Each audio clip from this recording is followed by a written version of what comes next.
So in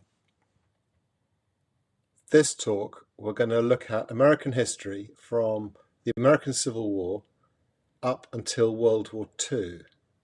So this whole background we've had to the discovery of America by Christopher Columbus, the first settlers moving to America from a number of different countries. But by the time America gets independence, most of the East Coast, from New England all the way down to Georgia, is dominated by English colonies, hence America speaks English today. But there are French, Spanish there, and actually people from many European countries moving to America because they want a better economic life. They're also looking for freedom, religious freedoms. The colonies become more independent, they become more wealthy, they fall out with Britain. There's a war of independence, which America wins, forms its own government, a government where they're trying to deal with two opposing views. One, that you need a strong central government, but two, on the also that these colonies that have become states have got governments of their own and views of their own, and they want to maintain power within the states as well. The US Constitution, the Bill of Rights, and then America growing as a nation in itself, growing economically, but also the borders of America stretching further and further west, becoming much more diverse. And as it becomes diverse, this unity becomes more difficult. There was always opposition between those people that wanted strong central government, the Federalists and the anti-Federalists. But the economy was changing, ways of life were changing.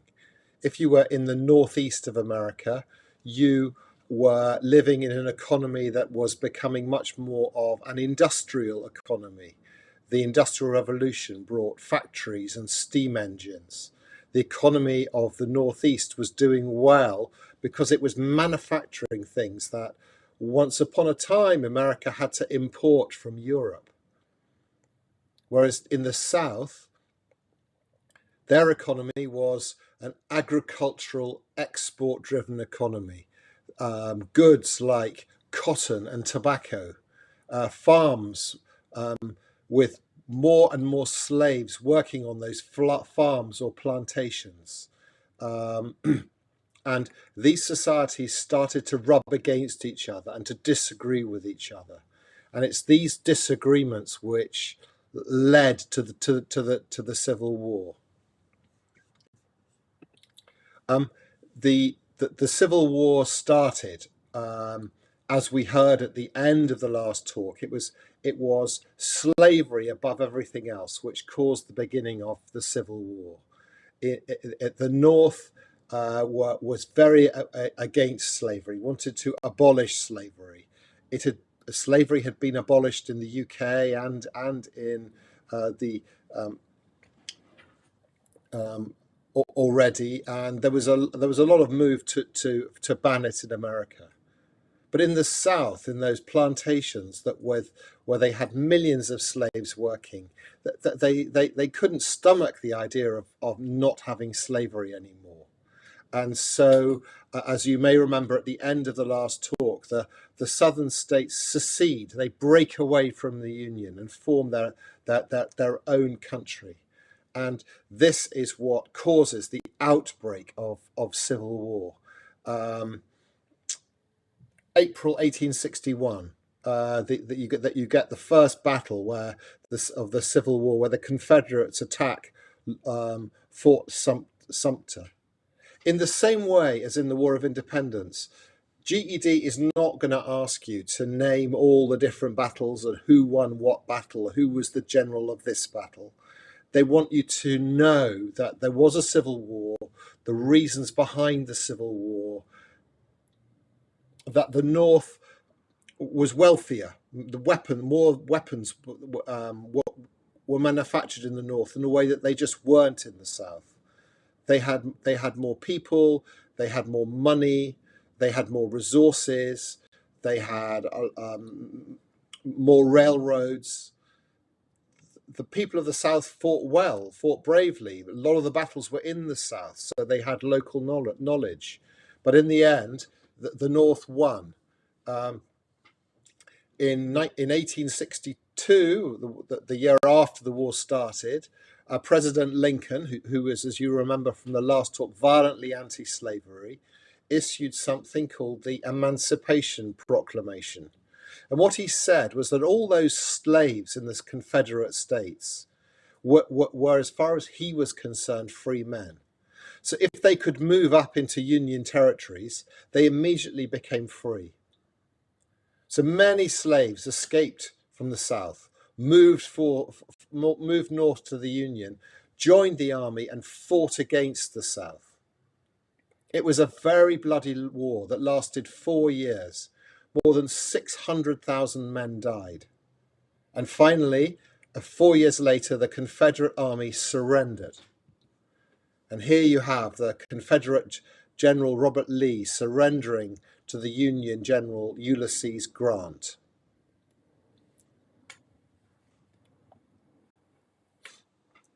The country needed to be rebuilt. Lincoln had a plan for reconstruction. But unfortunately, only a week after the war ended, Lincoln was assassinated. We then had a new president, Andrew Johnson. Andrew Johnson came from Tennessee, a slave state. He was much more sympathetic to slavery than many in the Union. So when Johnson became president, there were, because the war had only just ended, in Congress, no representatives from Confederate states. So as you can imagine, this Congress was very anti-slavery. It passed the 13th Amendment to the Constitution in January 1865, but this ended slavery except as a punishment for a crime.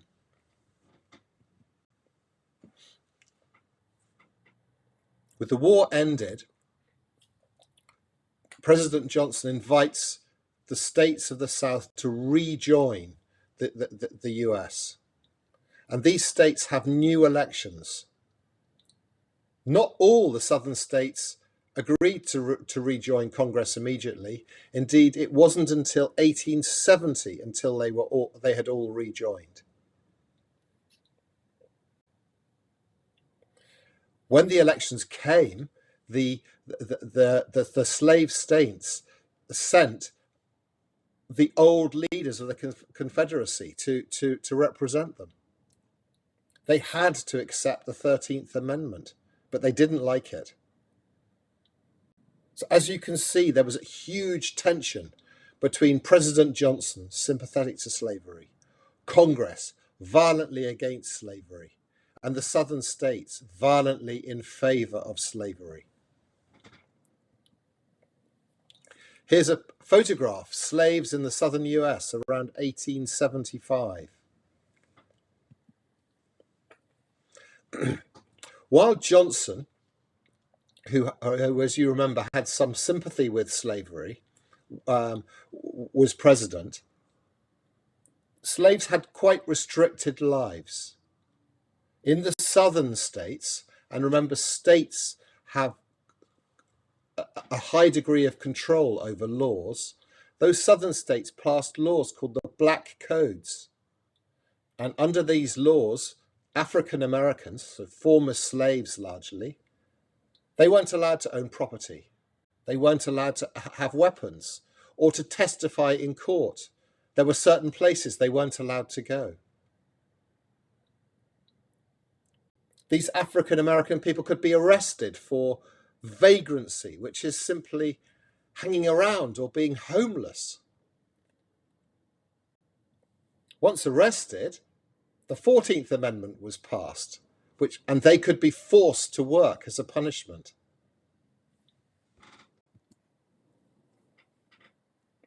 In 1870, the 15th Amendment to the Constitution was passed. And it stated that the right to vote shall not be denied or abridged by the United States or by any state on account of race, colour, or previous condition of servitude. Note, women were still not allowed to vote, of whatever their race or colour.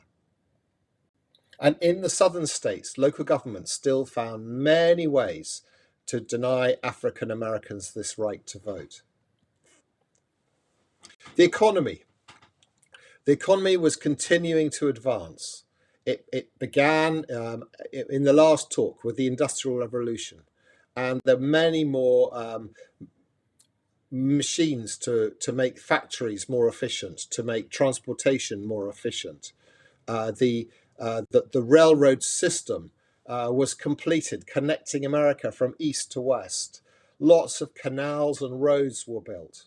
And so trade across the country really flourished. On top of that, other inventions like the telephone, telegraph, electricity, typewriters, steel, all further helped drive the economy forward. So by 1900, the US was a very wealthy and strong independent country. It wasn't the world power that it is today, but it was becoming one of the most important powers in the world. Great Britain, with its enormous empire, was still the strongest. And other European nations like France, Austria-Hungary, Russia, and Germany were also strong. But the USA was getting there, and the USA wanted to be a world power. And with that desire came a desire to acquire more nations, to acquire colonies. It became much more aggressive. There's a Spanish-American War of 1898, which the USA won. Cuba became a protectorate of the USA. And in the Pacific, the US acquired Hawaii, Guam, the Philippines. Puerto Rico also became part of the USA. The US took over construction of the Panama Canal. The Panama Canal provided a route. So if you were sailing from Europe or Africa and you wanted to sail west to Asia, rather than going round the bottom of America, you could cut through America via this Panama Canal that was being built. Here's just a picture showing you some details of this Spanish-American War. That you don't need to know the details for GED, but just know that America was becoming more bellicose and expansionistic, and this war was an example of it. World War I comes along. This is not a war that America wanted to get involved in to begin with. Remember, with the Monroe Doctrine, America's view was, you keep out of America and we'll leave Europe alone. America doesn't like getting involved in European wars. And so it took America, the war started in 1914, but it took until 1917 for America to finally enter the war, sometimes called the Great War. On one side, you have Great Britain and their empire, France, Italy, Russia, Serbia, Japan, and the USA. And on the other side, you've got Germany, Austria, Hungary, Turkey, Bulgaria.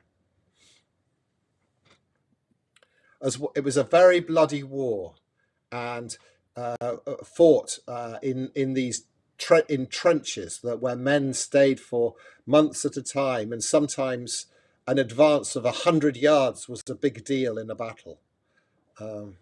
Life expectancy in the trenches was very low. 8.5 million soldiers and 13 million civilians died in this war.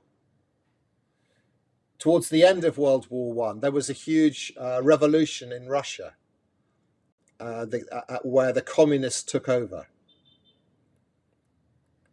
Europe was really broken by the war. The economies of Europe were broken by the war. So many young men died in this war. A lot more than in the USA. And due to these economic problems and the hardships that Europe went through in World War I, the USA began to emerge as the world's strongest power. Straight after World War One, the League of Nations, which is what the United Nations used to be called, it's the precursor to the United Nations, the League of Nations was created. It was the idea of US President Woodrow Wilson. The idea, but the reason behind this idea was if they can get everyone together, it hopefully would prevent further world wars like World War One. But while the president liked the idea of the League of Nations, his Congress didn't like the idea and refused to agree to it. So the US did not join. But by 1920, there were 48 member countries. The economy after World War One started brilliantly. Life improved very quickly. It was a time where the economy didn't just do well for the factory owners, but life in America was becoming much better. Indeed, life was so happy and busy. It's often known as the Roaring Twenties. As life improved, it became easy to borrow money. Everyone felt confident and optimistic about the future.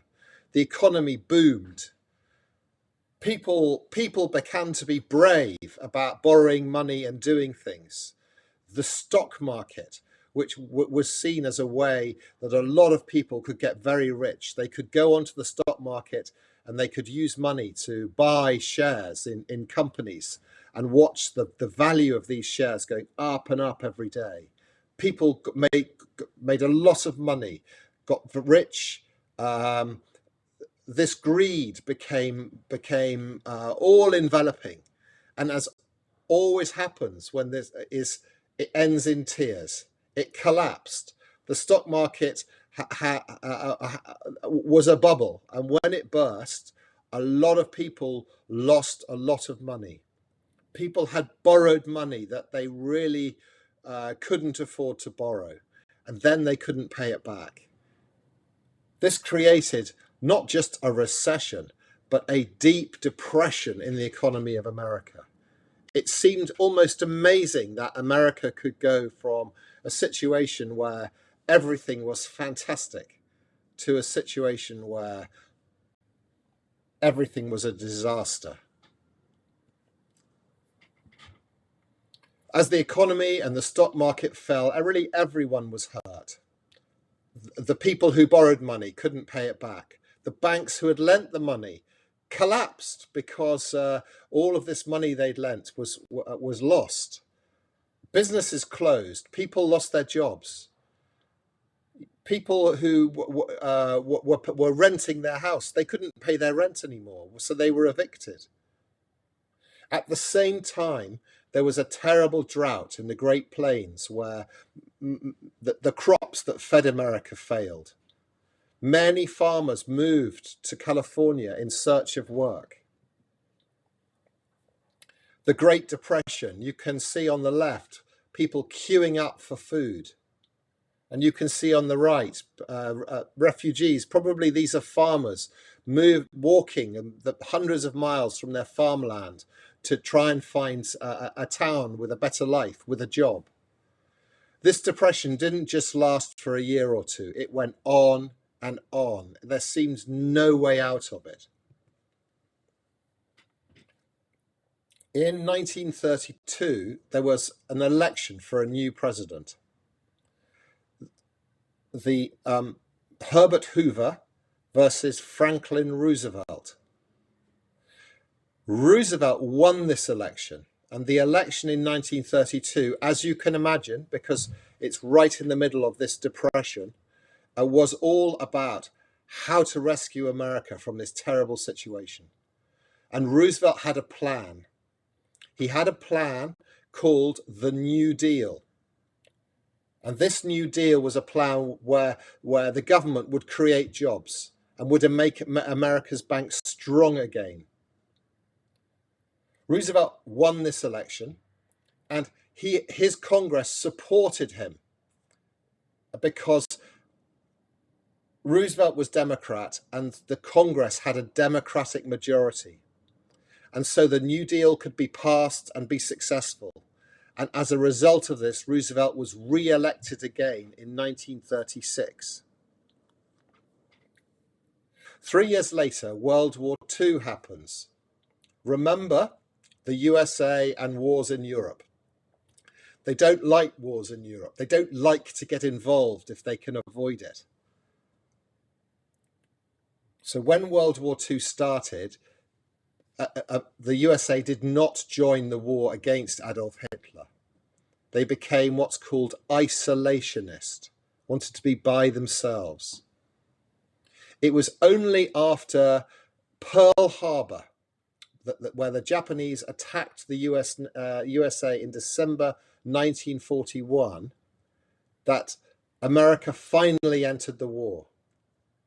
And actually, it was the war that brought the final end to the Depression. There's a job for everyone because everyone's fighting. Arms need to be built. The war was very good for jobs. The military draft and war production created millions of them.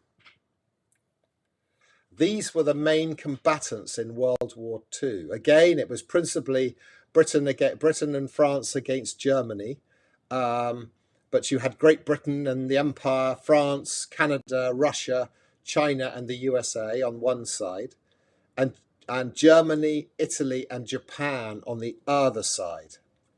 But notice that the USA, although the war started in 1939, it was 1941 before the USA joined that war.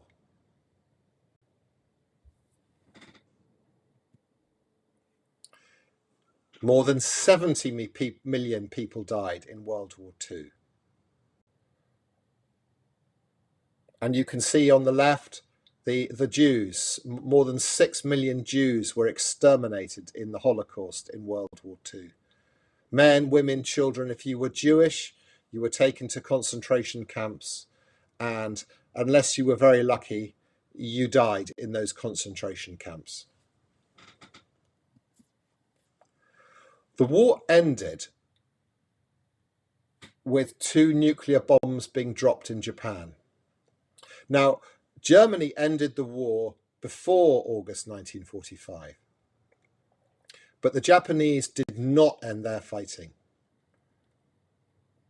It was felt that if Japan was to be beaten in World War II, we would have to take Japan. Japan was not going to surrender.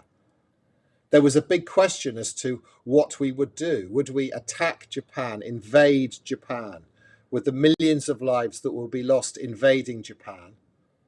Or would we finally try and put some sense into Japan, as some people thought was the right idea, by dropping 2 nuclear bombs on them to make it clear that they were going to lose and they had to surrender?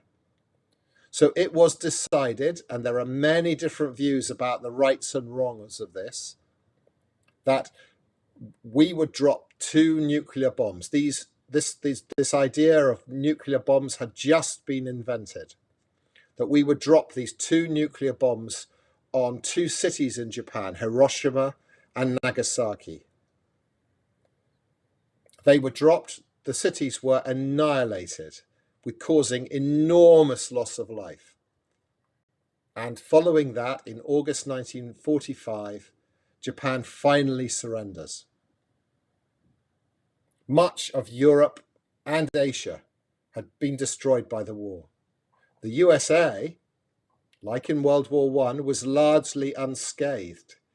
Yet another opportunity for America to really mark its place as the leading power, world power and economy.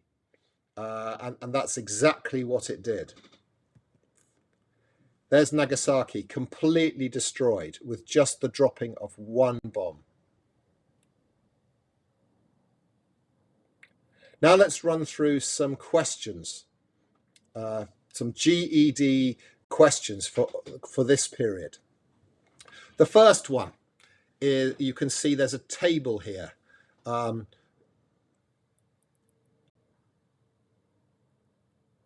it's a table here looking at the dates of a year, which is at the end of the Civil War. And you look through now let's look at the questions that are being asked.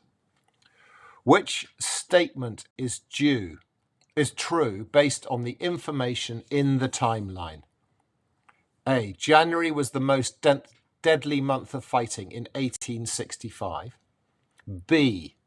More Civil War battles were fought in 1865 than in any other years.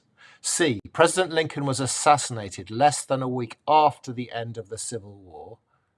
And D. Much of the military action in the last few months of the war took place in North Carolina. Let's go back to the table again.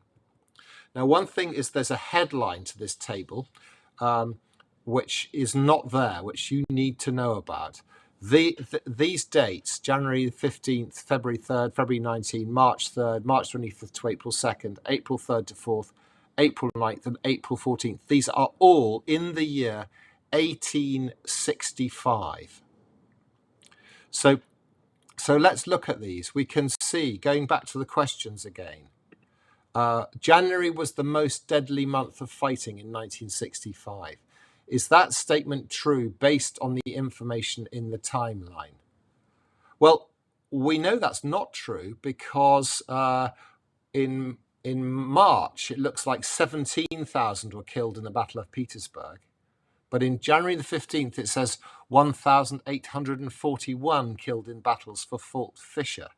So I don't think that A is true. B, more Civil War battles were fought in 1865 than in any other years. Well, it doesn't talk about any other years anywhere in the table, so it can't be B. Let's look at C. President Lincoln was assassinated less than a week after the end of the Civil War. Well, that makes sense because that's true, but is it in the timeline? Oh, April 9th, General Lee surrenders, and 5 days later, which is less than a week, Lincoln is assassinated. So it looks like C is the right answer. But I always like to check. Let's check D just to make sure that D isn't right too. But I think it's C. But let's look at D.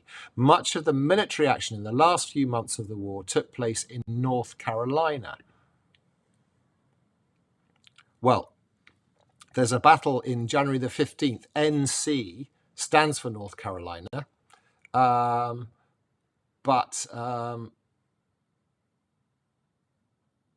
There's nothing to suggest. I mean, there's a bigger battle in Virginia, so I don't think it's that.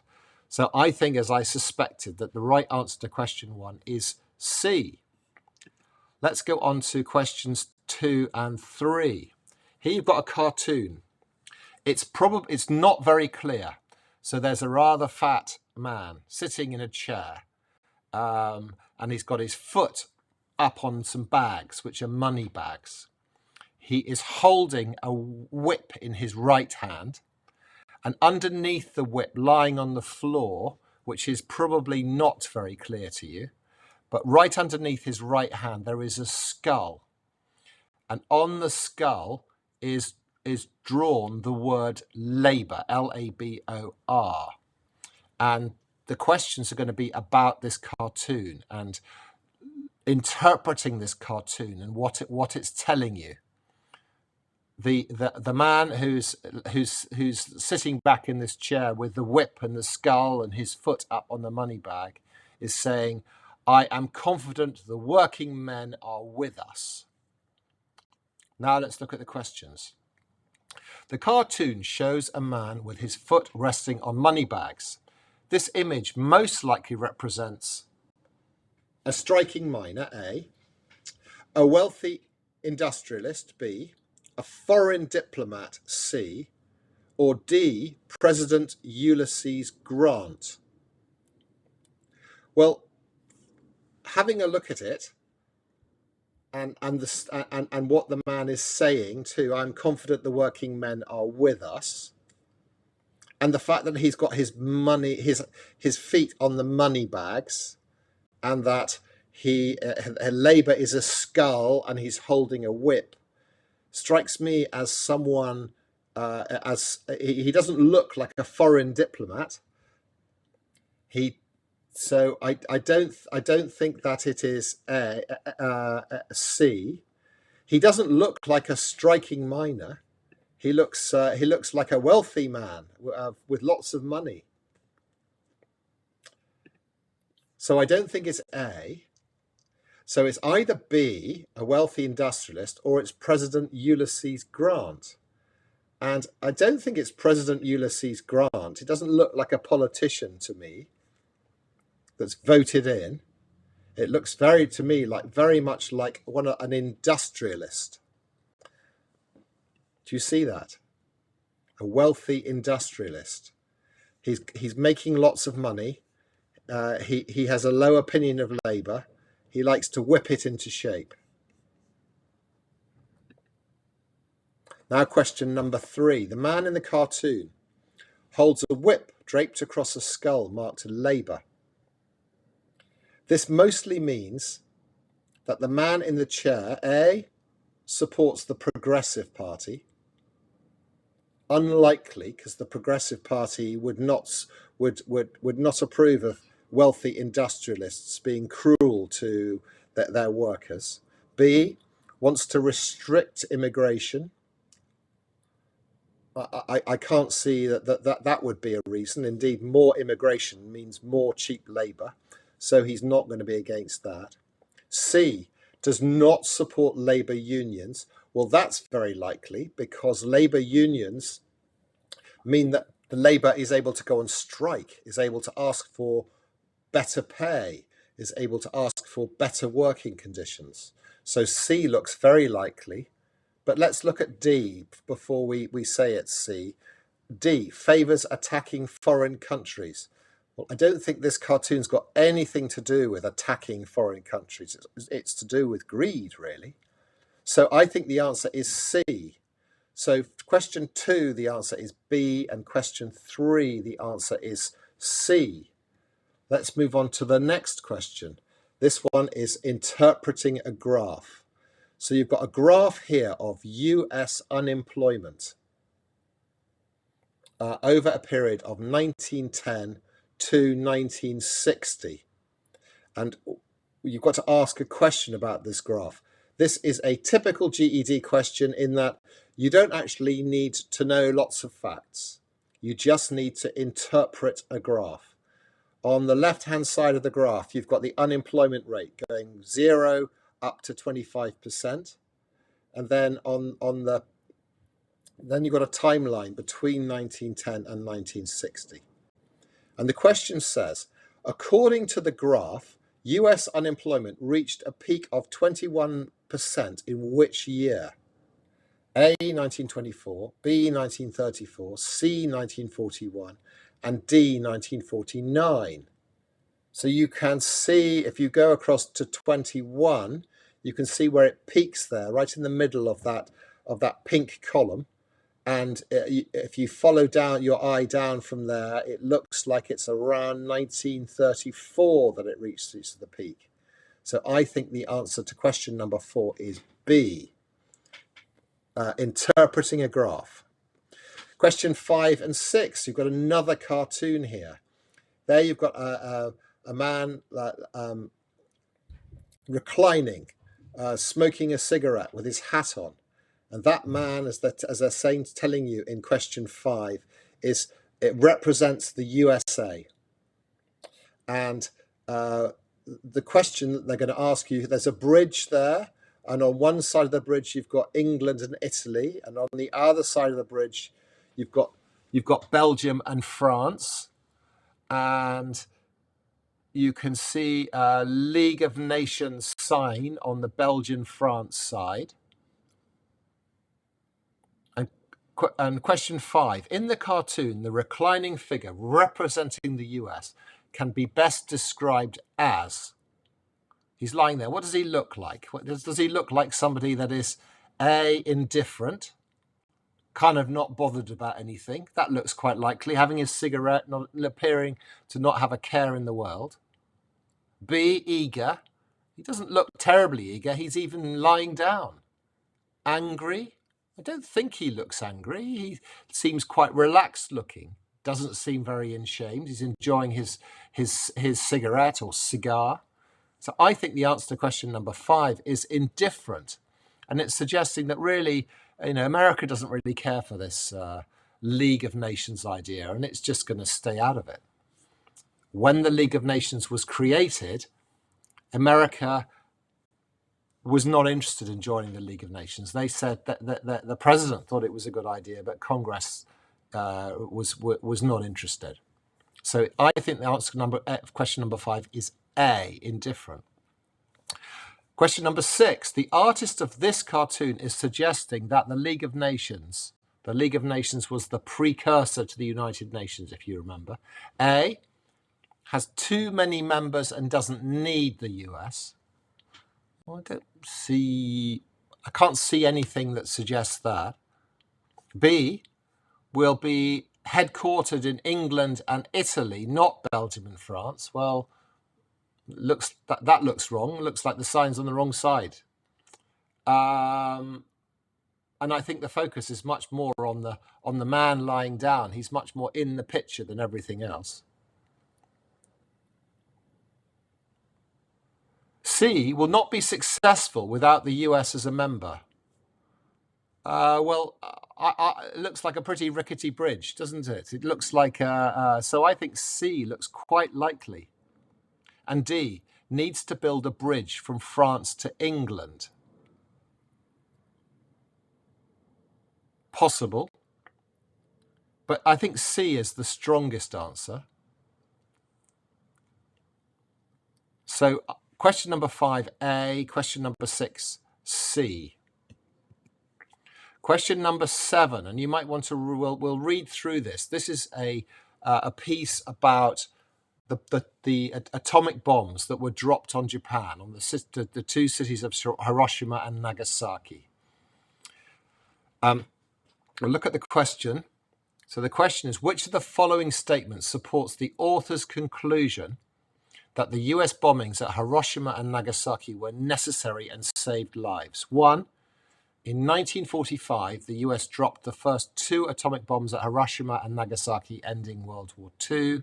2, William Shockley did a study for the US Secretary of War. 3, the study said that if the US attacked Japan, 1.7 to 4 million Americans would be hurt and 400,000 to 800,000 would die. Question number 4, the need to use a nuclear weapon is appalling to humanity. And answer number 5, measured in human life, the bombings were necessary. Let's see. So which of the following statements supports the author's conclusion that the US bombings at Hiroshima and Nagasaki were necessary and saved lives? So we want to know why. What can we find in the statement that tells us why the author actually thinks that these atomic bombs that were dropped were necessary and saved people's lives? In 1945, the US dropped the first 2 atomic bombs at Hiroshima and Nagasaki, ending World War II. So that is answer 1.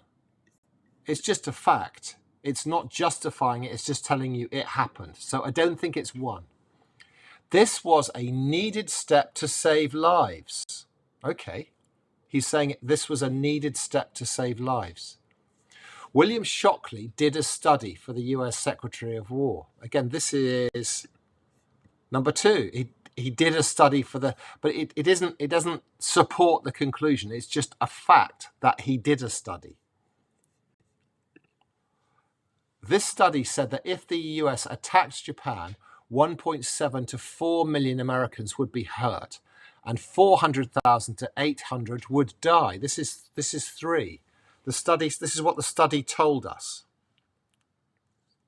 But we're talking about the US attacking Japan in 3. we're not talking about the bombings. So it doesn't support the conclusion about the bombings in and of itself. We need more than that. The need to use a nuclear weapon is appalling to humanity. It's appalling to humanity. So there's 4. The need to use a nuclear weapon is appalling to humanity. It's in the piece, but it hardly justifies the author's conclusion that the US bombings were necessary and saved lives. It's taking you in the opposite direction. So number 5, measured in human life, the bombings were necessary. Well, let's see if that's in the statement, and let's hope that's right, because I've already discounted the other 4. The last line, measured in human life, the bombings were necessary. So what he's actually saying is, if the US had attacked Japan traditionally, more people would have died than the number who died at Hiroshima and Nagasaki. Therefore, he's justifying his conclusion because, measured in human life, the bombings were necessary. So the answer to question 7 is number 5.